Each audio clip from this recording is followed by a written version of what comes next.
So at this point, may we call on once again the Secretary of the Department of Budget and Management, Honorable Florencio Biabad, to introduce our guest of honor.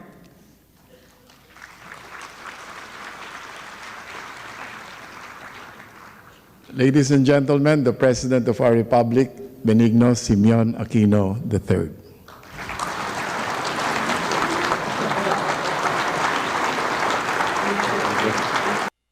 Good day. Please sit down. His Excellency Jorge Domecq, Secretary Marojas, Secretary Laila de Lima, Secretary Brother Armin Luistro, Secretary Butchabad, Secretary Edwin Licerda, Sani Coloma, Rene Almendras, Manny Mamba, Meli Nicolas, Chairman Francis Tolentino, Chairman Cesar Villanueva, Chairman Francisco Duque, Chairperson Grace Polido-Tan, Chairperson Eta Rosales, Commissioner Jimenez, Governor Sai Tetanco, Mr. Batara Sian Turi, Mr. J. Collins, fellow workers of government, honored guests, mga minamahal ko mga kababayan, good morning to each and everyone. When I accepted the mandate of the people back in 2010, I did so without the expectation that I would just get on a merry-go-round and wait the rest of the term out, perpetuating the status quo and perhaps even exacerbating existing problems. Rather, I did so with the resolve to effect transformational change and fulfill the promise I made in my campaign, which said, kung walang korap, walang mahirap. And translated, where there is no corruption, there will be no poverty. Of course, I also entered office knowing that there would be many challenges along the way. Allow me to give you an example which would best discussion for today. Early on in our administration, there was a need to procure rifles for our police service. Some of you may know that there are many different rifle systems in the world. We decided that an M4 assault rifle would best fit the needs of our personnel. And we then went through the normal bidding and procurement processes to seek potential suppliers. For some reason, what looked like the winning bidder turned out to be supplying a completely different rifle system on a platform that used completely different mechanisms and technologies, but was dressed up to look like an M4.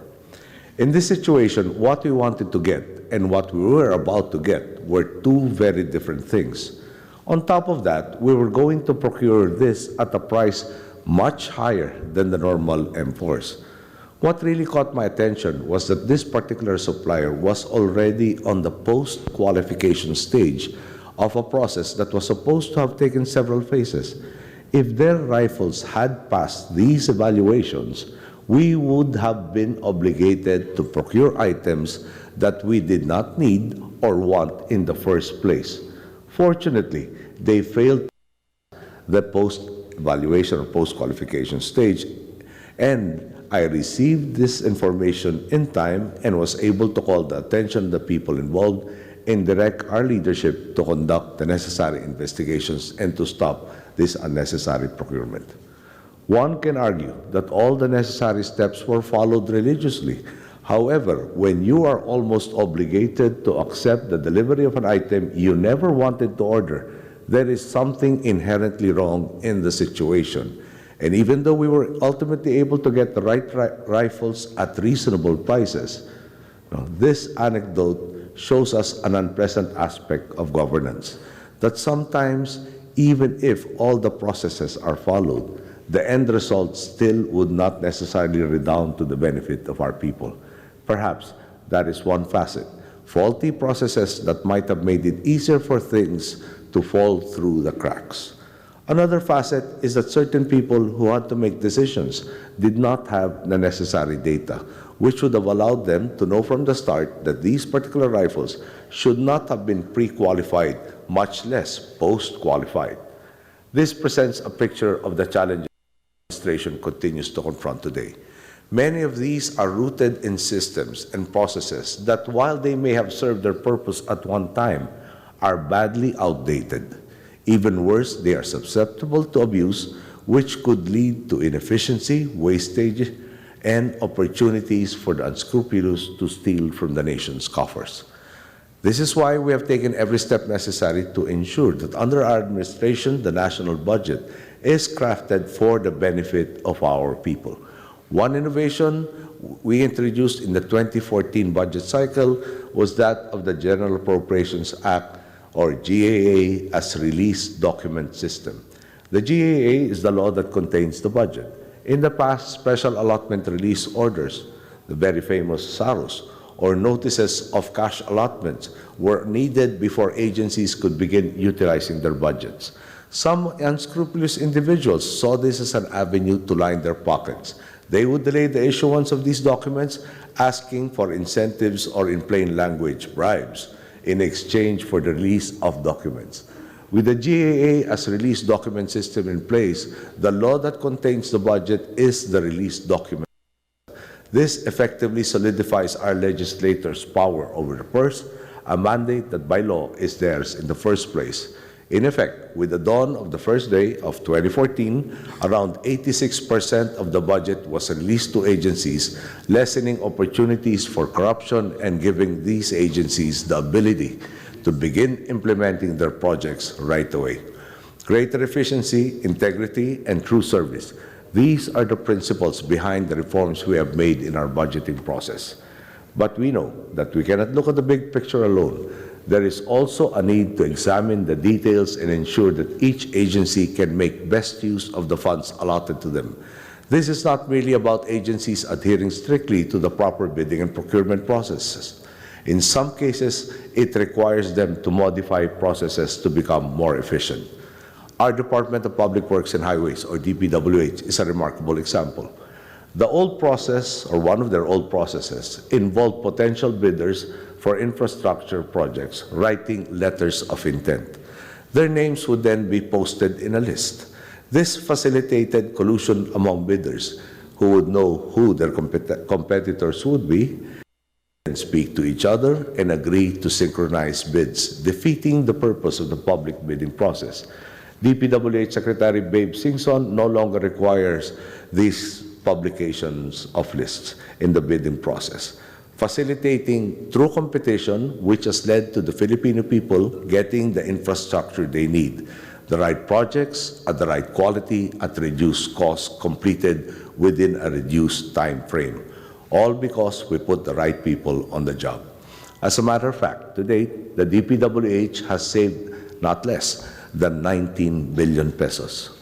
I hope these examples have made it clear. All these processes and systems, all of these laws are there to serve the people. The people are not here to be at the mercy of processes, especially when these processes have already become obsolete and counterproductive. After all, government exists precisely to improve the lot of the people they swore to serve and from whom they received their mandate. And so we continue to ask ourselves these questions. How do we further plug leaks in the system to prevent graft and corruption? How do we make our processes that much more efficient? Our goal is to institutionalize and make it very difficult for unscrupulous individuals to steal from the people, regardless of who sits in office. This is where the introduction of cashless transactions comes in. A recent study identified that one of the major financial risks remaining is the high volume of cash advances in agencies. The risks of this system, of this kind of system, are obvious. The presence of large sums of cash in offices can pose a temptation to even the most honest employee, not to mention those who would willingly take advantage of such a situation. We are far from being a cashless society. 98% of all retail financial transactions in our country are still made in cash. The government seems to be ahead of the market, with 54% of its financial transactions already done through a cashless system. And for the sake of accountability and efficiency, we are pushing the envelope further. It is only appropriate that we celebrate the 10th anniversary of the Procurement Reform Act by introducing a mechanism that modernizes government procurement, the launch of the Cashless Purchase Card, or CPC program. Cashless purchase cards will be issued to agencies for low-value payments of a restricted number and type of goods. They will resemble ordinary credit cards, but will have additional restrictions more suited to the needs of government. Through the cashless purchase cards and other similar reforms, government financial transactions should be 100% checkless and 80% cashless before the end of this year. The first phase of the CPC program will take place in the first quarter of 2014 with the Department of Budget Management and the Department of National Defense and the General Headquarters of the Armed Forces of the Philippines as pilot agencies for implementation. A limited number of cards will be distributed to these agencies with allowable purchases, likewise limited to medical supplies, meals, the transportation of official documents, airline tickets, and construction supplies for minor repairs.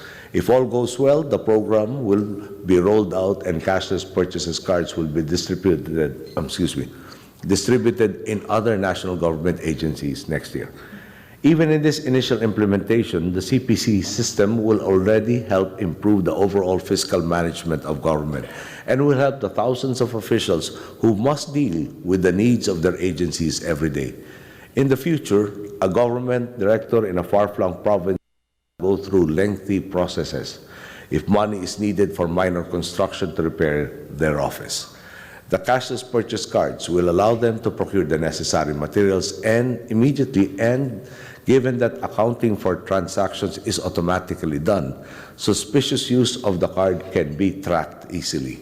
On top of that, this system also allows us to capture and collate the correct data, which redounds to real benefits. For one, a bigger sample size of data will allow us to refine our understanding of programs that need funding. It will also make it easier for the Treasury to determine how much cash is needed on a daily basis, giving us an accurate record which government can use in future decision-making. Data such as those gathered through the cashless purchase card serves as the lifeblood of another program we will be launching in the summit. We will be unveiling a platform that will collate all relevant government data, not only for use in governance, but also for the information and use of the wider public. Open Data Philippines, which is accessible through www.data.gov.ph, beginning tomorrow. Open Data Philippines is a website for publicly available up-to-date national from the total enrollment in public secondary schools over a certain period of time to the aforementioned budget and procurement data and everything in between. As the project progresses, we can only expect the wealth and depth of data available online to grow, with information on anything and everything we can think of. None of us should make the mistake of thinking that Open Data Philippines stops at being a repository of data. Its very name says otherwise. Opening data is about making statistics understandable through the use of reader-friendly visualizations. The more technologically savvy among our countrymen can also make use of available data to participate and create their own visualizations and applications for the use of others. Among those already included in the website are applications that can help Metro Manila residents plan their daily commutes. Other applications seek to make government expenditures more accessible. Ultimately, opening data is more than just making columns and rows of figures available for viewing. It is about empowering the people through information. This is also something our government can make use of.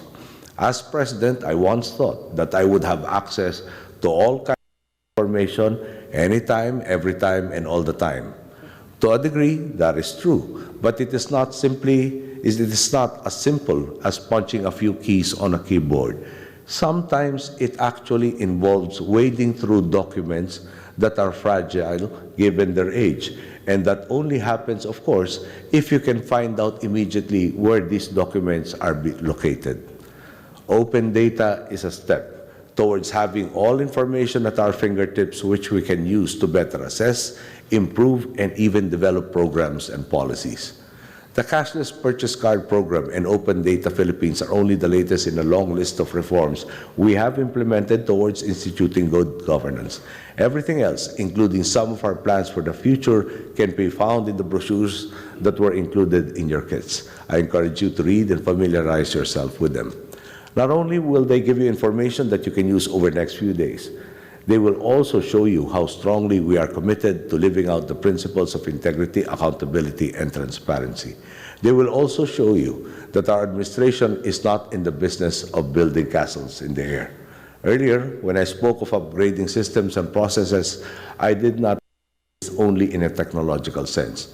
We are upgrading in the truest sense of the word exploring every possible avenue to improve the way we serve our countrymen.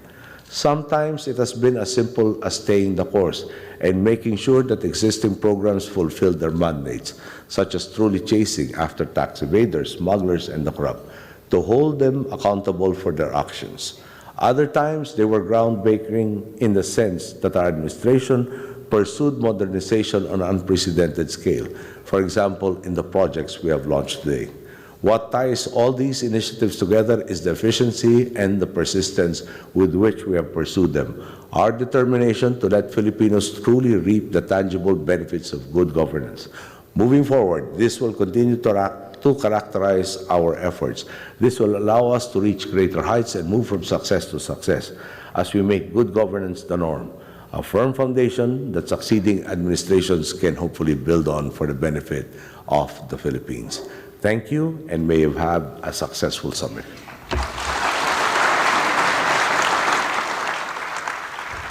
Thank you, Mr. President.